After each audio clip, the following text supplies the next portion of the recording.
Welcome to the Temple of the Living God, and we thank you for being here with us. I'd like to share an inspirational thought before our message today given by Gonzalo Lever, and it's entitled Divine Order. And I quote, "I declare divine order and know all is well. Whether I am praying for myself or someone else, the first thing I affirm is divine order. It is also the final affirmation that concludes my prayer time. I let go of all concerns because I have absolute faith that all things are working for good. I don't have to know the answers or force anything on my own. My job is to pray and trust that the highest and best good of all concerned is manifesting in an orderly fashion. The answers I am seeking will come in the perfect way and in the perfect time. Spirit is within me and within everyone for whom I pray. Divine order is present in every person and in all situations.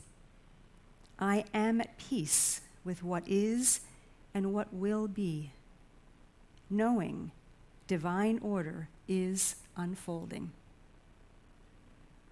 And so it is.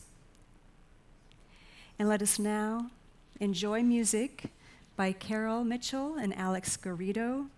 Thank you for this day. Good morning, everyone. Well, this is the beginning of the month where we have Thanksgiving. A lot of this music this month is going to be focused towards giving thanks and gratitude. This is a song that we've done many times under a little different circumstances, though. Usually everyone, it's call and response, so everyone sings along with it. So take these words to be your own. If you want to sing very gently in your mask, please feel free to do that. But anyway, it's called Thank You for This Day.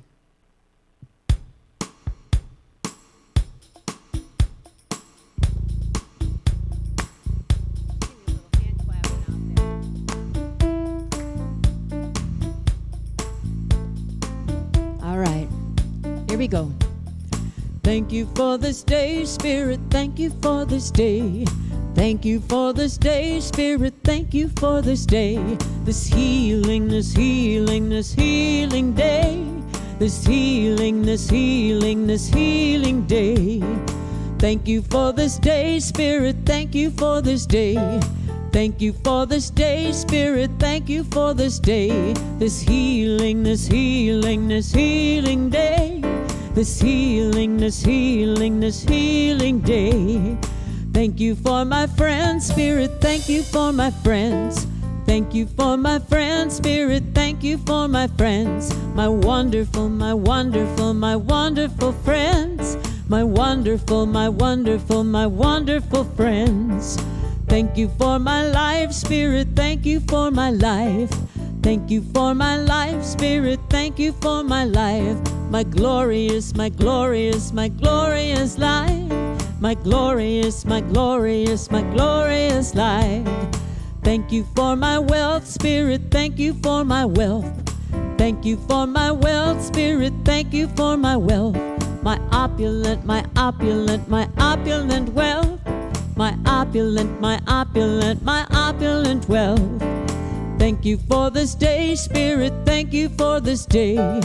Thank you for this day, Spirit, thank you for this day. This healing, this healing, this healing day. This healing, this healing, this healing day. Thank you for my friends, Spirit, thank you for my friends. Thank you for my friends, Spirit, thank you for my friends. My wonderful, my wonderful, my wonderful friends. My wonderful, my wonderful, my wonderful friends. Thank you for this day, Spirit. Thank you for this day, Spirit. Yeah, yeah. Thank you for this day, Spirit. Woo. Thank you for this day. Yeah.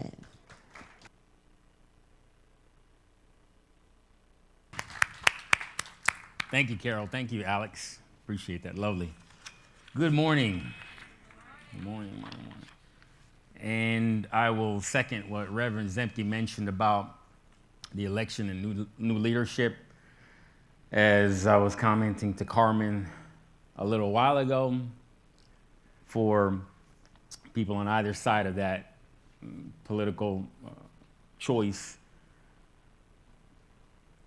the real changes will always come from how we choose to see the world and how we choose to look at our experience, whether being dependent on circumstances outside of us, including the political system, or being completely dependent on a power that's greater than this world and beyond any limitation, political, social, that we can get in this world. Not that all the stuff in the world is not important, not that we live in a cave, but truly, for those of you that have lived through many elections, if we look ourselves in the mirror and we ask ourselves honestly, throughout all the changes, where is my genuine happiness and genuine peace and unconditional joy coming from?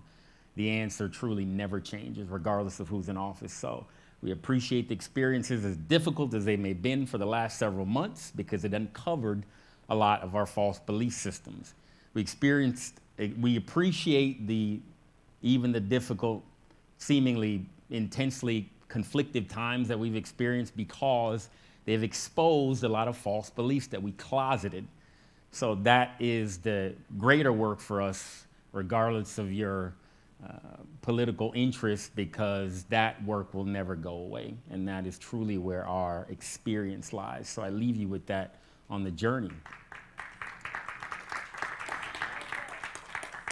And remember, the only rule of sharing is that you don't have to believe, agree, or accept anything I'm talking about. I'm simply here sharing what Spirit is giving to me to share.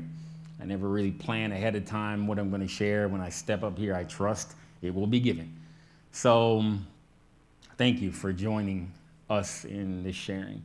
So yesterday, I was at my partner's child's baseball game. So I had an interesting observation just watching the baseball game. One of the kids, after he made a hit, he went to first base and he got thrown out. And the kid was crying. He was upset. And the coach, the first base coach who was there, immediately jumped on him and told him, no, we don't cry here. We don't cry here. Squeeze that back in. We don't cry here. And I thought, wow. And I thought back to my experiences growing up as a child and how many times that happened. And I'm not blaming anybody. I'm saying this is so present still in our culture, after we've seen repeated examples of how this idea of somehow repressing our emotions and shoving them down magically results in some better human being. And I've experienced that many times as an educator, and really sitting with the process of allowing our dark areas to come up, whether it's sadness, feelings of unworthiness, feelings of guilt, feeling of shame, to allow them to come up. Lynn and I were speaking just a moment ago backstage about the allowance of the fears to come up that we've never really allowed ourselves to even look at with honesty. And the power that there is in truly digging into that discomfort. I think I was sharing with the Course in Miracles group about following our discomfort. We're unconscious of a lot of our fears and a lot of our innate unworthiness. For most of us on this planet that came into this lifetime indoctrinated into this belief system that says we're unworthy, we're not deserving of the perfect love of God, we're somehow too guilty to deserve the perfection of this thing called our divine creation, that we don't deserve it. So we have to go out in the world and prove ourselves and earn our worthiness in some way based on external achievements and those things. And if you grew up in that belief system, which most of us have, then we get caught up. We get caught up in repressing a lot of things that would be a natural process of healing a lot of that innate unworthiness. I just call it darkness, really, our dark areas of specialness that we kind of want to keep to ourselves. And again, some of it is conscious, and some of it is not so conscious. But in our Course in Miracles group, or regardless of what path you're on, it's really, really key that if you're going to go deep, that you inventory with spirit. What are the areas that are bringing you great discomfort? What are the areas that you've been hiding? What are the areas that bring you guilt and bring you shame? Maybe things that you weren't able to open up to anybody, especially our partners, our loved ones whom we say we want to be close to. What are the areas that you feel you had to hide for some fear of uncovering that? That is so important. That has been so key on my journey, especially in this last year and a half, to really dig into my fears and my unworthiness that I didn't even know went so deep. It's a scary process to confront the things that in the ego belief system in the world we're supposed to cover up. Just like that young man who was getting shown to cover up his fear of disapproval, cover up his fear of failure, cover it up, shove it in the closet, and somehow that makes a better man. That belief system has to be exposed for us to truly experience our perfection in which we were created. There's no two ways about it. So I offer that to anybody in our group, in our course community, and anybody in general, regardless of your spiritual path, to really, if you're ready, and it is a scary process, which I avoided for a long time, but to really sit with yourself and ask Spirit, the Christ, God, whomever you refer to as your divine power, to help you clarify and help you inventory in your mind what are the areas that are bringing you fear, great guilt and shame and discomfort, and to walk into them with Spirit, hand in hand with Spirit, hand over your heart and spirit and over your mind to help you confront and expose the ego's chains, the ego's prison, which has us pretending and faking like we're somehow functioning adults in the world, but we're holding so much darkness, which we've been trained thoroughly to shove down and cover over our God-given light. I really offer that to you if you're ready, and you, as difficult and as scary as it is to confront those things, and you have support. We're not supposed to confront it ourselves. You have a great deal of spiritual support. It's our job to call on it. As scary as it is to confront those things, I can only tell you in as best a way of words can communicate, because words can't really communicate this depth, that the freedom on the other side of that fear, the freedom on the other side of that darkness to walk through that with Spirit and confront and expose the ego's chains, which we've been told our whole lives to don't look at, is out of this world, out of this universe. So freeing.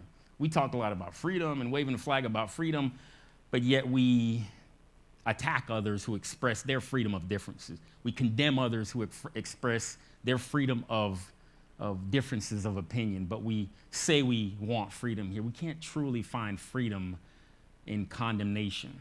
We can't truly find freedom in attack, especially attack against ourselves, which we project outward.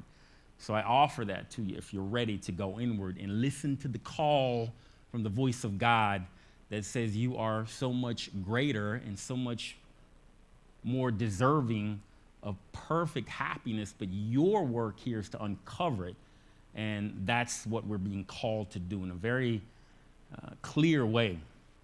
So on that topic of avoidance, I came across a conversation of Course in Miracles teachers, 4 ladies, called the Love Lens that they do.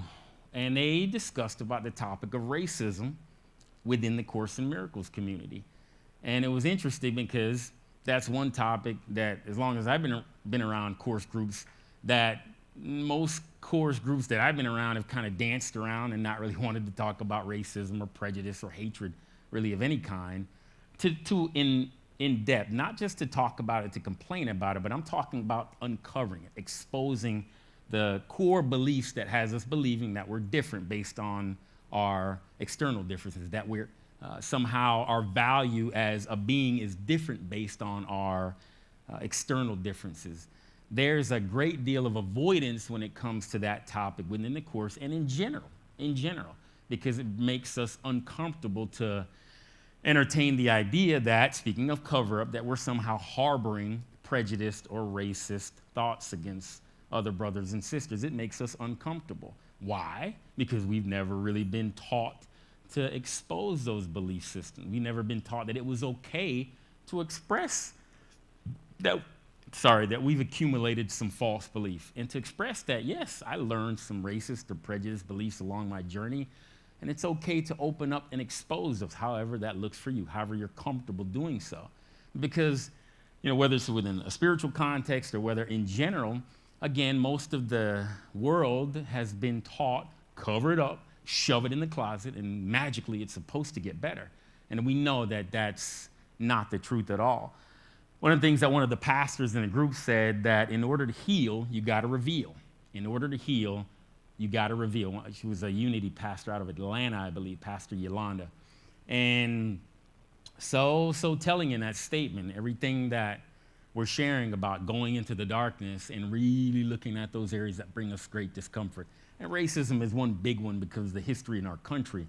But there are others. There are topics about sex and intelligence and about money and about worthiness.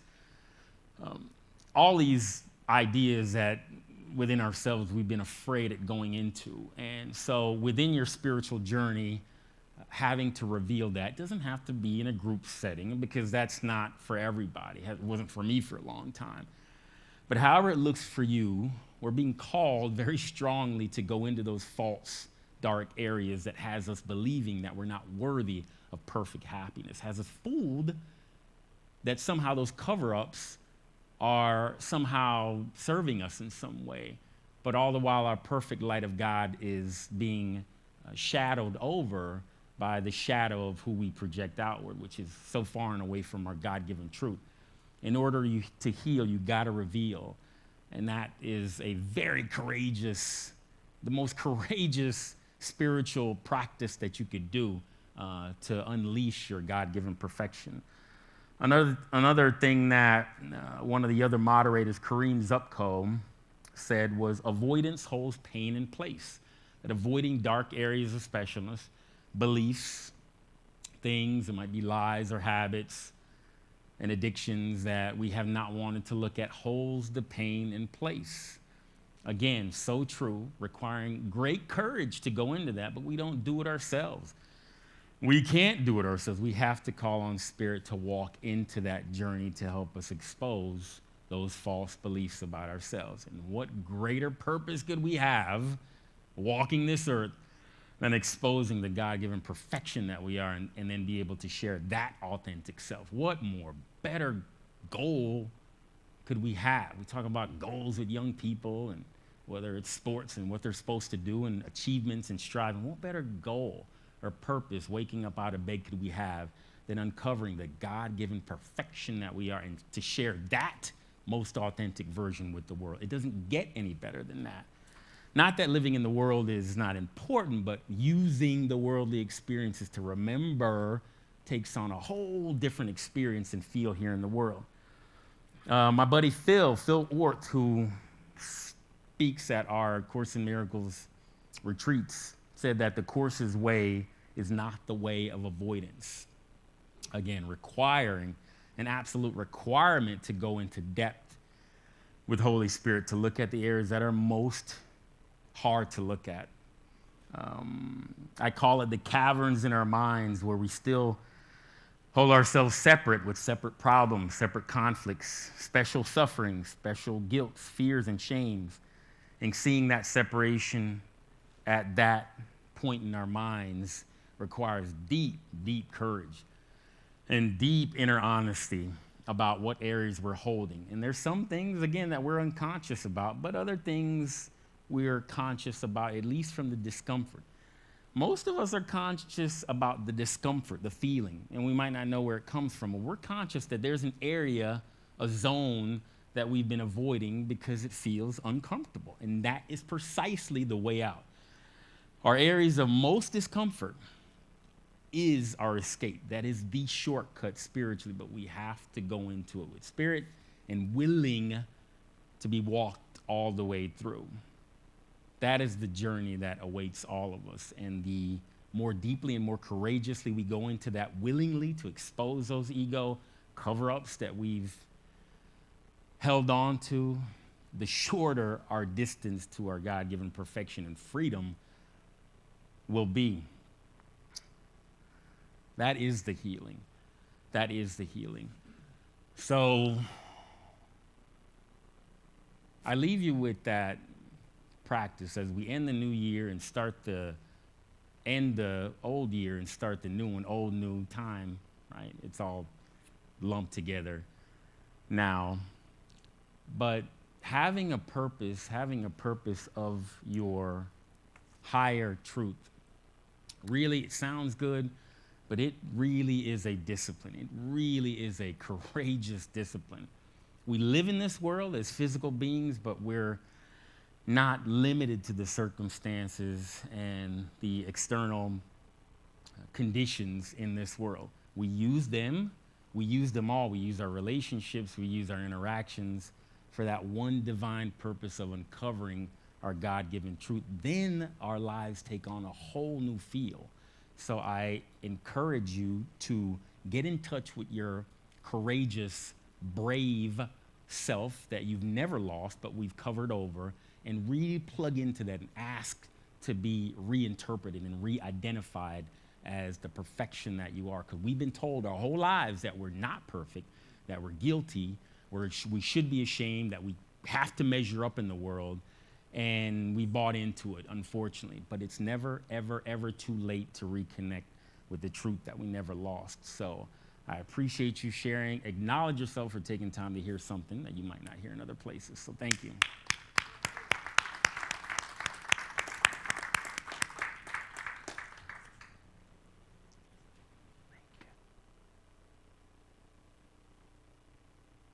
Wonderful. Yes, thank you. Thank you, Gonzalo. We are so blessed to have Gonzalo with us when he's able to share with us, and truly our hearts and our lives are blessed. Thank you. And if you enjoyed the talk, this afternoon at 12 o'clock, we're going to be having a discussion group led by Lynn Forrest, and there'll be, I think, more of what was heard today, more of that will be shared in the discussion group. So please join us if you have time to do that in the back classroom. And so we're going to have our tithes and offerings at this time. And so as many of you know, we place our plates at the back at the bookshelves where the hymnals are. So when you leave, you can gently place your gifts in these plates. I'm going to ask the ushers to come forth at this time, please.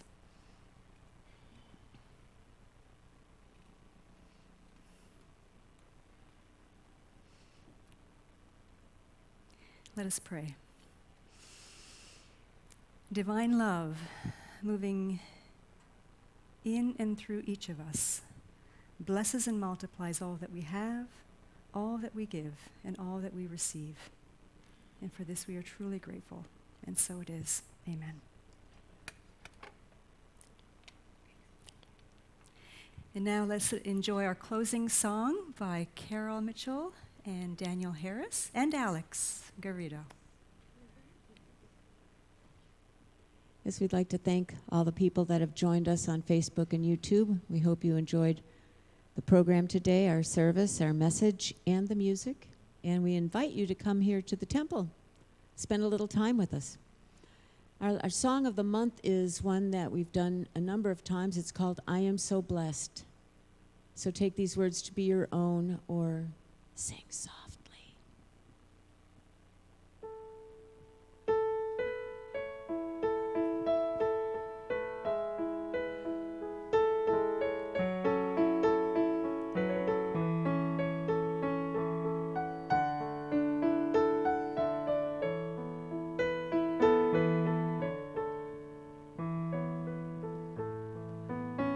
I am so blessed, I am so blessed, I am so grateful for all that I have. I am so blessed, I am so blessed, I am so grateful, I am so blessed, I am so blessed, I am so blessed, I am so grateful for all that I have. I am so blessed, I am so blessed, I am so grateful so blessed. I am so blessed. I am so blessed. I am so grateful for all that I have. I am so blessed. I am so blessed. I am so grateful. I am so blessed. I am so blessed. I am so blessed. I am so blessed. I am so grateful for all that I have. I am so blessed. I am so blessed. I am so blessed. I am so grateful. I am so blessed. I am so blessed. I am so blessed. I am so blessed. I am so blessed. I am so grateful for all that I have. I am so blessed. I am so blessed. I am so grateful. I am so blessed. I am so grateful. I am so blessed.